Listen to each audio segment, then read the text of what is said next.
Mentre que sols un de cada 10 la qualifica de dolenta o molt dolenta. Som optimistes, ja que en comparació amb l'any passat, hi ha hagut, l'any passat hi havia un 34% que deien que havia anat bé o molt bé, i enguany hem passat a un 50% de gent que diu que ha anat bé o molt bé. Evidentment, això és reflexe del que ja veiem i intuïem, que s'havia començat molt bé, molt pront a la temporada turística i havia millorat respecte a la llargada de la temporada a final d'estiu. Aquesta sensació de millora s'extrapola a les previsions per la propera temporada, on un 96% dels empresaris creu que el proper estiu serà igual o millor que el d'enguany.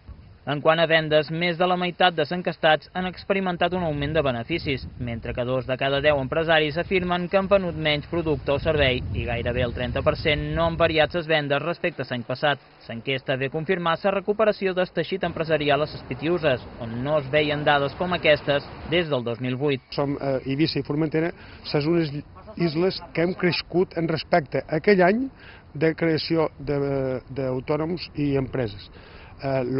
Que hem crescut, som els únics, a Eivissa i Formentera, no a Mallorca ni Menorca, que encara estan per davall de l'ocupació d'empresaris que hi havia en aquella època. El qual vol dir que estan tirant del carro, que ho estan fent bé a Eivissa i a Formentera i que esperam que segueixi així. I per a continuar sent motor cal prendre diverses mesures, entre les que s'hi compten allargar la temporada i confiar en una millora de la connectivitat amb l'exterior, de manera que els negocis que obren tot l'any tinguin assegurat un mínim de clientela.